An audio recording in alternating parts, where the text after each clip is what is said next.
16 anos de idade e multa de 270 milhões.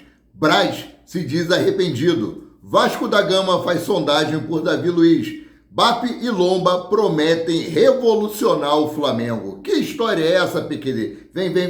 Vem comigo que no caminho eu explico. Saudação rubro-negra para a maior e melhor torcida do mundo, a torcida do Mengão. Vem chegando nessa manhã de quarta-feira, como sempre, recheado de informações. Mas na humildade, quero pedir para vocês que começaram a nos assistir, que não deixem de deixar o like. O like de vocês é muito importante. O like de vocês é importante para que o nosso vídeo chegue a mais pessoas. Se não são inscritos, se inscrevam, acione o sino da notificação e compartilhe os nossos conteúdos. Tudo isso para vocês é 0800 e aqui no canal Paraquedista Rubro-Negro vocês ficam sempre informados sobre tudo que acontece nos bastidores do mais querido, né? Falando ainda um pouquinho sobre a vitória de Vini Júnior, que ganhou o título aí de melhor jogador do mundo. Fizeram de tudo para ele não ganhar, né? Eu coloquei na nossa página Mauri de Paula Santos, principalmente jogadores da Espanha que nem votaram nele, ignoraram ele completamente. Messi colocou ele em terceiro lugar, que é argentino, mas ele conseguiu ganhar aí com a maioria do voto dos torcedores, né? Os apaixonados verdadeiramente por futebol. E o Vini Júnior quebrou um tabu aí, após vencer o prêmio de melhor jogador do mundo da FIFA. Vini Júnior quebrou um tabu que perdurou por 17 anos sem brasileiro ganhando a premiação, tanto bola de ouro quanto The Best. Vini Júnior foi eleito o melhor jogador da temporada de 2023-2024, onde marcou 26 gols, 11 assistências, 49 jogos, e o último brasileiro a levar o prêmio foi o meia Kaká, em 2007. Parabéns, Kaká, que ganhou há 14 anos atrás, e parabéns aí, Vinícius Júnior, que ganhou na temporada 2023-2024, né? Mudando aqui de assunto, Vasco da Gama faz sondagem por Davi Luiz, zagueiro do Flamengo. Matéria aí de Thomas Alencar, do Coluna do Fla.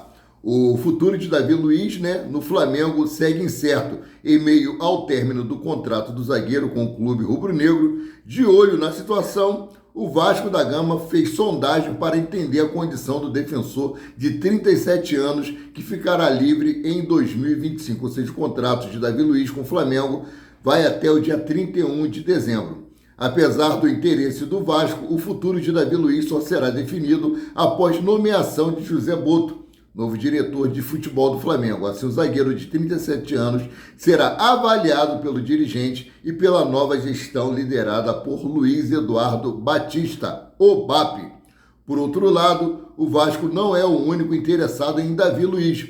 O Corinthians, por meio de Fabinho Soldado, ex-diretor do Flamengo, também está observando aí a situação. O dirigente da equipe paulista conhece o zagueiro e gostaria de contar com o atleta no plantel em 2025. A informação é do jornalista Jorge Nicola. O que vocês acham?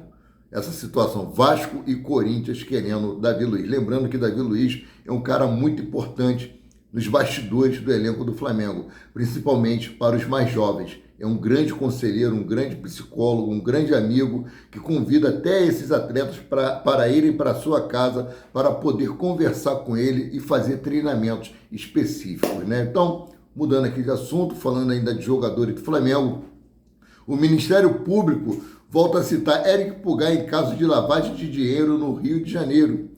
O Ministério Público do Rio aí citou Eric Pulgar, volante do Flamengo, como testemunha no caso da lavagem de dinheiro envolvendo a Casa de Vidro.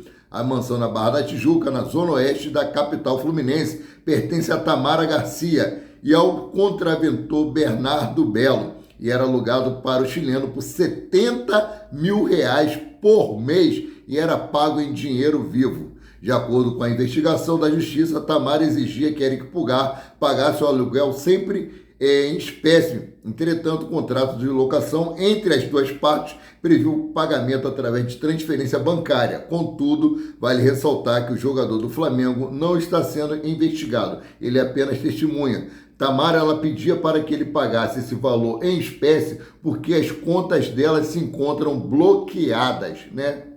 Então, mudando aqui de assunto, BAP e Lomba prometem fazer revolução no Flamengo. As ideias do BAP são muito boas. Já falei isso algumas vezes e torno a repetir. Eu quero ver na prática. Se ele colocar tudo aquilo que ele tem planejado em prática, Flamengo vai ser uma grande potência. Já é.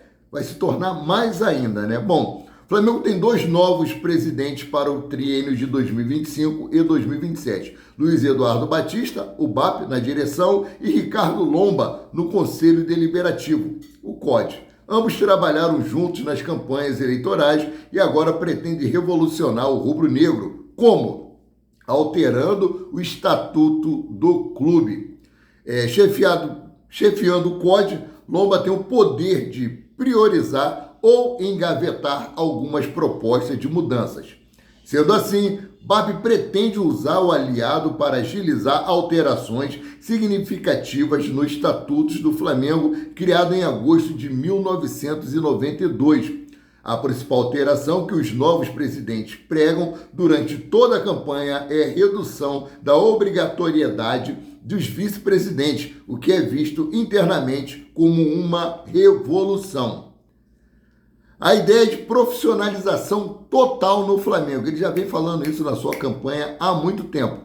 A proposta, na visão da chapa de BAP, busca fortalecer a profissionalização das operações no Flamengo. Ou seja, a ideia é reduzir a influência de figuras sem vínculo técnico direto com a administração. Desse modo, os integrantes da gestão do novo presidente já preparam a documentação para propor a alteração no estatuto. Ele não podia faltar, né? Chegou aqui o caramelo. Bom, fica aqui, querido.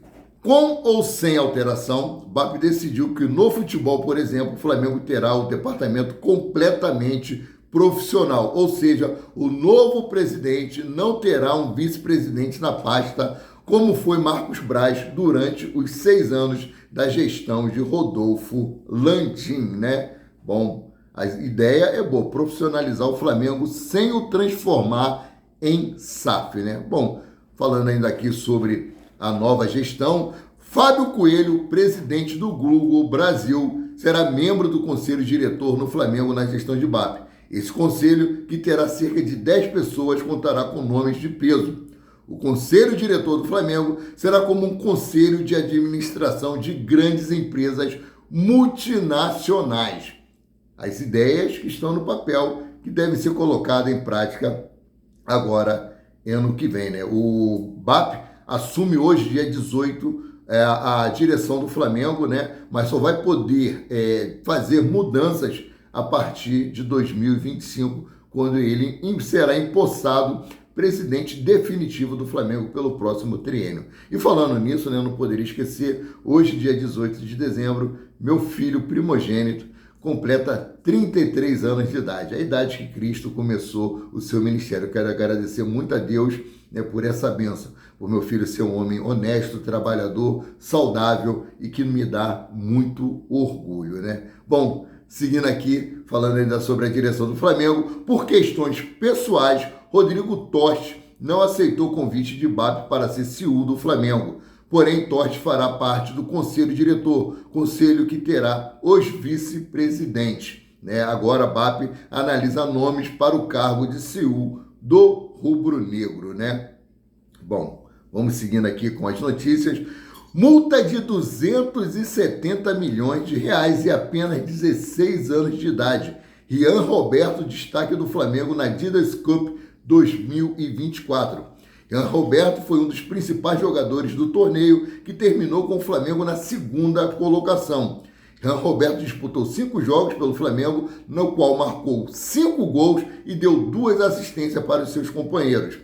Antes de atuar pelo Flamengo, Rian Roberto começou os primeiros passos no futebol no Atlético Paranaense. No Mengão, o vínculo do atleta é válido por 3 temporadas, ou seja, até o final de 2026. Com o primeiro contrato profissional assinado e a multa rescisória do atacante para o exterior é de 50 milhões de euros, aproximada aí 271 milhões de reais na cotação atual. O Flamengo começa a disputar o Campeonato Carioca agora, no dia 11 de janeiro, né? E Rian Roberto pode participar desse torneio, pois o Flamengo utilizará aí uma parte do Sub-20 com alguns jogadores reservas que não têm sido utilizados no time principal, né? Bom, mudando aqui de assunto, falando sobre Richarlison, né? Que o Flamengo andou fazendo sondagem, fez uma proposta de 20 milhões de euros, porém o Tottenham pediu aí a bagatela de 40 milhões de euros, cerca de 260 milhões de reais, e o Richarlison descarta a saída do Tottenham e mantém foco em sua recuperação. Vamos lá, ó. Com a notícia sobre o interesse do Flamengo na contratação de Richarlison, que defende o Tottenham da Inglaterra, o brasileiro ganhou as manchetes do mercado da bola ontem, terça-feira, dia 17. Mas apesar da especulação, há obstáculos para o retorno do atacante ao Brasil. O principal é que o clube inglês não deseja liberá-lo e o técnico Ângelo conta com o jogador até o fim da temporada europeia em junho de 2025. O atacante já teve, inclusive, uma reunião com a comissão técnica para reforçar essa posição. As informações é da ESPN Brasil, né? Dessa maneira, Richarlison tem mantido a mesma resposta a todas as propostas e agradece o interesse, mas está focado em cumprir o seu contrato e se recuperar no próprio Tottenham. Lembrando aí que nessa temporada o atacante tem enfrentado problemas com lesões que o afastam de boa parte dos jogos. Embora isso incomode, o plano é se recuperar totalmente e conquistar o seu espaço no time, né? Boa sorte, que você continue aí no Tottenham. Para mim não era uma boa contratação para o Flamengo. Não tem o DNA rubro-negro. Bom, mudando aqui de assunto, né? Marcos Braz morde virilha de rapaz, se diz arrependido. Marcos Braz diz que um dos únicos erros que cometeu no Flamengo foi ter mandado o Senna embora. Ele disse o seguinte, abre aspas, acho que foi um dos erros que cometi, ter mandado o Rogério Senna embora. Nunca falei isso. Fecha aspas, ele disse no podcast Beija-me Mútuo. Ter mandado o Rogério Senna embora, ter mandado o Dorival Júnior embora, ter mordido a virilha do rapaz no shopping, ter contratado o Tite, que não é 100% culpa dele, porque Tite era um desejo antigo de Rodolfo Landim, mas ele, como vice-presidente, poderia ter conversado e intervido, né? Bom, apesar que na contratação de Gabigol, Marcos Braz acertou todos os trâmites e Rodolfo Landim foi e vetou. Isso causou até um pequeno mal-estar que depois foi resolvido, né? Bom, mudando aqui de assunto, Flamengo assina contrato com meia para a temporada de 2025. Na terça-feira ontem, o Flamengo assinou o primeiro contrato profissional com o meia Rafael Couto, de 19 anos. Dessa forma, o jogador poderá atuar na equipe liderada por Felipe Luiz a partir de 2025. Rafael Couto assinou com o Flamengo até dezembro de 2026. Além disso, o time rubro-negro terá 80% dos direitos econômicos do meia, enquanto o Brusque e o próprio jogador possuem 10% cada, ou seja, 10% do Brusque, 10% do atleta. Rafael Couto chegou ao Flamengo nessa temporada de 2024 para defender o time sub-20 rubro-negro. Antes disso, o atleta estava no Brusque, de Santa Catarina. O meia atuou pela equipe sub-17 e logo depois subiu para o sub-20. É mais um atleta que na Campeonato Carioca de 2025 pode atuar aí, junto com o pessoal do sub-20 e alguns reservas que ficaram de fora aí da temporada, né? Mudando aqui de assunto, né? O Coluna do Fla fez uma enquete para eleger aí qual é o melhor zagueiro do Flamengo. E Léo Ortiz ganhou aí em disparada, meus queridos. O resultado foi o seguinte, Léo Ortiz ganhou com 70,28%, Léo Pereira ficou com 14,66%, Fabrício Bruno ficou com 12,45% e Felipe Luiz ficou com 2,61%. Vocês acharam justo esse Léo Ortiz ter ganhado aí essa enquete como o melhor zagueiro do Flamengo? Lembrando que foi o último zagueiro a chegar, chegou na temporada de 2024, assumiu a posição de titular, né, tirando aí o Fabrício Bruno, que fazia a dupla com o Léo Pereira, e é uma dupla que tem dado muito certo. Espero que em 2025 seja melhor ainda, né? Sendo assim, eu fico por aqui, voltando a qualquer momento com mais notícias sobre o rubro-negro mais querido e mais amado do Brasil e do mundo, o Clube de Regatas do Flamengo. Saudações, deixa o like, se inscrevam e compartilhem nosso conteúdo. Filho, feliz aniversário, que Deus te abençoe rique e abundantemente.